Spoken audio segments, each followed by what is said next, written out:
안녕하십니까, 일러십니다. 국토부 실거래가 방송을 시작하도록 하겠습니다. 월요일은 실거래가 다운받을 게 없는데 토요일은 다운받을 게 있어요. 금요일날 업데이트하고서 업로드하고서 공무원들이 퇴근했겠죠? 네. 자, 오늘의 제목은 꾸준히 야금야금은 실거래가 상승 중인 거는 맞아요. 상승률이 현저히 낮아졌지만 아직도 뭐 하락으로 돌아서거나 뭐 그 정도까지는 아니에요. 근데 고점들은 낮아져. 네, 신고가가 안 나오죠 요즘에. 자, 국토부 실거래가 점진적 상승 중에도 서울의 주요 지역에서 급락 거래가 점점 늘어나고 있어요. 아직 1월 23일 이재명 대통령 트윗 이후의 거래는 아직은 신고된 게 없죠. 왜? 보름의 토지거래 허가 신청 기간이 있으니까. 그래서 제가 그 디데이를 다음 주 화요일 2월 10일 이후에 신고되는 게 실질적으로 이재명 대통령의 트윗, 그다음에 다주택자 중도세 양도세 뭐냐 중과하는 거 그 이벤트가 실질적으로 거래에 미치는 거는 화요일 날 계약금부터다. 왜냐하면 그 전에는 가계약을 맺고 실거래가 토지거래 허가 신청을 받고서 하기 때문에 그래서 아직까지는 그 여파가 있는 실거래가가 아니다. 말은 좀 장황했네요. 설명을 하려다 보니까. 네. 자, 밑에 있는 요 표가 오늘의 서울 145개 동별로 데이터를 구한 건데 눈으로 봐도 여기 마이너스가 좀 꽤 나오죠. 특히 요 앞부분이 시가총액 큰 동네거든요. 그리고 잠실, 반포, 개포, 대치 이런 순이에요. 저 뒤에는 예를 들어서 뭐 용두동, 용강동 이런 데 아파트도 몇 개 없어. 자, 먼저 방송을 빨리 하기 위해서 제가 좀 필요한 부분만 잘랐습니다. 자, 최근 1년 작년 1년과 올해 2개월 동안인데 요거는 로우 데이터고 요거는 어제 대비 변동분입니다. 거래 때문에 주로 보는 건데 오늘 250건이 신고가 됐어요. 근데 오늘 신고된 거는 거의 그러니까 250건 중에 180건은 1월 달 거고 이번 달 거는 58건밖에 안 돼요. 이거 점점점 늘어날 거고 1월 거는 점점 아직은 늘어날 시간이네요. 둘 다 늘어날 시간입니다. 그리고 나머지 건은 뭐 소폭으로 누락된 것들 신고되고 막 했던 것 같아요. 전국적으로는 1000건, 900건 이렇게 신고됐고 서울이랑 다른 게 잘 보세요. 서울은 지난달과 이번 달이 거의 3배 이상 차이가 나죠. 그런데 이번 달이 적다는 얘기예요. 근데 전국은 이번 달에 거래 신고가 더 많아요. 왜 그러냐면 지방일수록 저가 아파트들이 많잖아요. 저가 아파트들은 신고를 되게 빨리 해요. 오늘 계약하면요 2, 3일 내에 신고를 하더라고. 근데 서울은 열흘에서 보름 있다가 신고를 한단 말이에요. 그러니까 이번 달께 우리는 서울은 작고 지방은 많고 이런 식입니다. 자, 그리고 그래서 어쨌든 누적으로 보면 전국적으로 3,750건, 서울은 156건밖에 안 돼요. 아직 신고가 좀 늦게 되니까. 그래서 1월 달 건 3,800건인데 거의 한 5,000건 이상은 5,000건 정도는 되겠죠? 아직 20일 남았으니까요. 그리고 요거는 이제 평균 매매 금액인데 지금 10억이 안 돼요. 9억밖에 안 돼요. 왜? 빨리 신고하는 것들은 저가 아파트가 빨리 신고하기 때문에 월 평균 거래 매매가 평균이 낮게 돼 있어요. 이게 나중에 10억, 11억 이렇게 올라갑니다. 그럼에도 불구하고 이번 1월 달 11억, 지난달 10억 9천 되게 낮죠? 그전에는 뭐 14억도 되고 13억도 되고 이랬었는데 저가 아파트들, 중저가 아파트들 거래가 많이 되고 고가 아파트들 거래가 안 되는 거예요. 강남 상고 뭐 40억, 70억 이런 거 거래가 거의 안 되고 신고가는커녕 고가가 자꾸 낮아져요.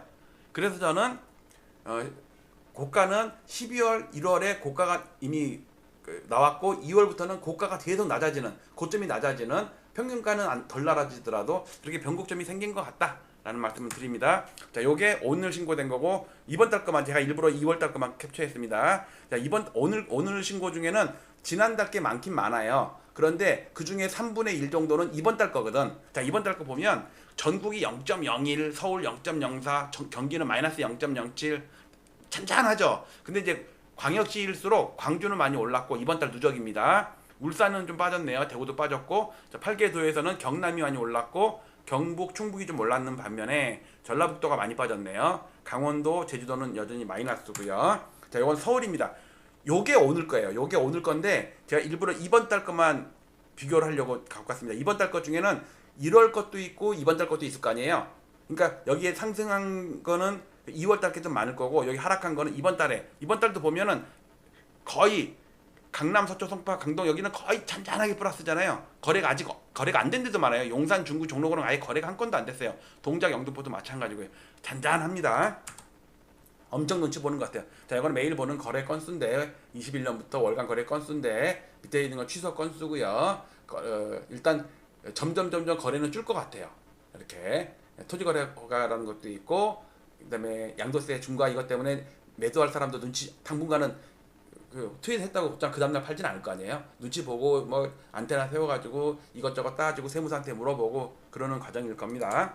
자, 요거는 평균 매매가인데 아파트의 등락이 아니라 비싼 게 많이 됐냐, 싼 게 거래가 많이 됐냐, 요걸 따지는 거죠. 요렇게 확대를 해볼게요. 자, 요 파란 게 서울 평균이고요. 위에 거는 강남 3구 평균, 요거는 노도강 평균입니다. 근데 이번 달에 갑자기 뚝뚝 떨어졌죠, 다. 강남 3구가 됐던 노도강도 됐건. 왜 그러냐면 이건 한 몇십 건 안 됐잖아요, 거래가. 근데 그 거래된 게 대부분 2, 3억짜리들이야. 5억짜리, 10억짜리도 안 돼. 그런 것들 역세권에 있는 원룸짜리, 투룸짜리 그런 아파트를 매매된 거 있잖아요. 3억 5. 그런 게 주로 신고되다 보니까 그런 건 빨리빨리 신고하거든. 그러니까 월초에는 이렇게 평균 매매가가 뚝뚝 떨어집니다. 나중에 날이 가면 갈수록 이게 조금씩 올라옵니다. 이렇게 올라와요. 계속 올라갑니다. 얘도 올라가고. 그럼에도 불구하고 전반적으로 1년 전에 비해서 평균 매매가가 뚝뚝 떨어지고 있죠.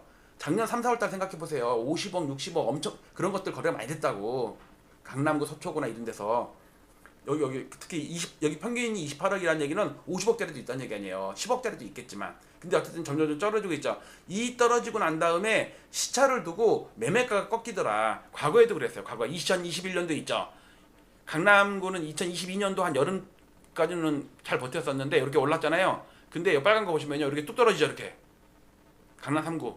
서울도 있죠. 서울도 이렇게 떨어지죠. 서울도 떨어지고 노도강도 떨어지죠. 그러니까 나중에 이렇게 다 떨어지더라니까. 근데 아직은 꺾일 단계는 아닌데 지금 멈췄어요.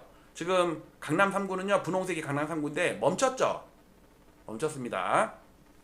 노도강은 아직은 살짝 상승 중이고요.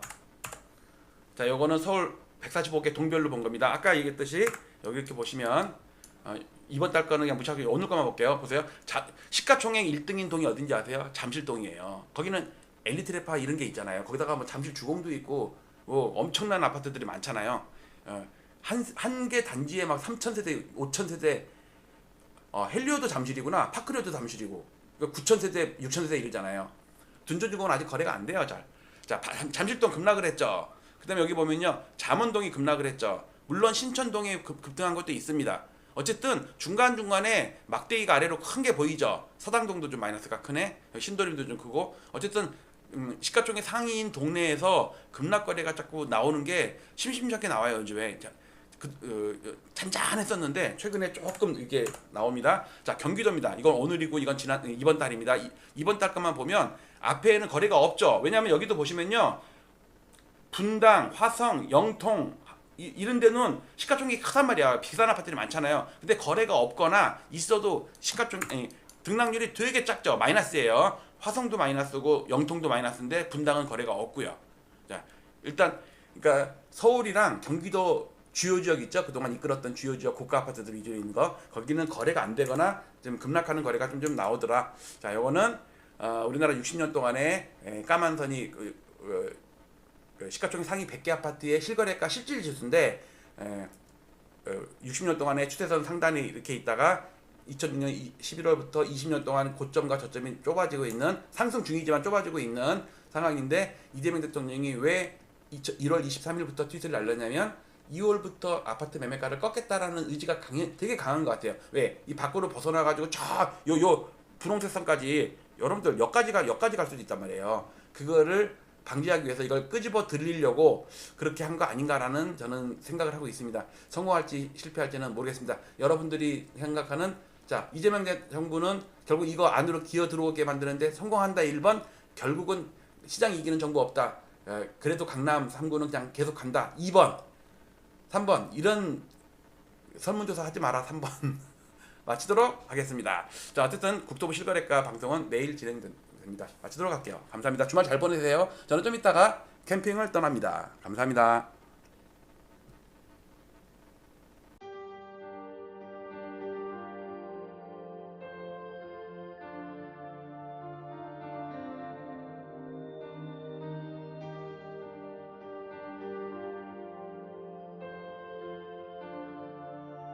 지난 2월 12일 오세훈 서울시장의 갑작스러운 토지거래 허가구역 토허제 해제와 3월 24일 확대 재지정을 기폭제로 서울 아파트 시장의 투기적 과열 양상이 격화되었고 시장 교란 행위도 빈번히 발생했습니다.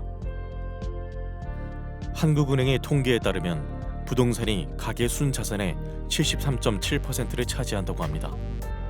좁은 국토와 한정된 토지에서 남들이 들어가 살아야 할 주거 공간에 투기를 하고 막대한 불로소득을 올리고 자랑까지 하는 시대는 하루빨리 종식되어야 합니다. 부동산 시장의 투기와 주택 가격의 비정상적인 상승은 국민들의 주거 불안과 청년들의 근로의욕 저하, 사상 최악의 저출산 등 사회적 문제로까지 이어지고 있기 때문입니다.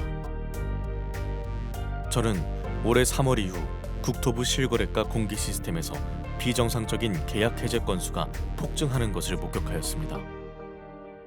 아파트 시장을 폭등시키는 것은 일상적인 100건의 계약이 아닌 신고가 한 건에 의할 때가 많기 때문에 투기 세력들은 쉽게 이러한 유혹에 빠집니다.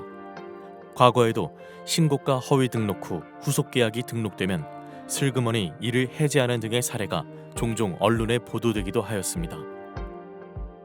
이는 해당 아파트의 실거래가를 조작함으로써 시세를 올리려는 부정한 작전에 해당합니다. 그러나 이를 감시해야 할 국가기관의 조치는 어디에서도 찾아볼 수 없었고 그 실태조차 파악도 못하고 있는 것으로 보입니다. 이에 최근에 비정상적인 실거래가 대량 계약 해제 사태를 통계적으로 집계하여 과거와 비교하며 그 실태를 먼저 알리고자 합니다. 본 청원의 취지는 국토부 실거래가 공개 시스템의 신고가 허위 계약 등록 후 후속 계약 등록 시 이를 해제하거나 계약과 해제를 반복하는 자전거래 등 책임있는 국가기관의 아파트 실거래가 조작 여부 실태 조사를 촉구하기 위함입니다. 또한 허위 매물 등록과 시세 담합, 허위 계약 자전거래 등 부동산 시장을 교란시키는 작전 세력 감시를 위한 금융감독원, 증권감독원과 같은 부동산 감독원 설립을 촉구하기 위함입니다. 본 청원을 계기로 국가 차원에서 건전한 부동산 거래 질서를 확립하여 집값 폭등과 이로 인한 불로소득을 차단하여 사회 갈등을 해소하고 국민의 주거권을 보호할 수 있는 부동산 거래의 공정성 및 투명성을 확보해 주시기 바랍니다.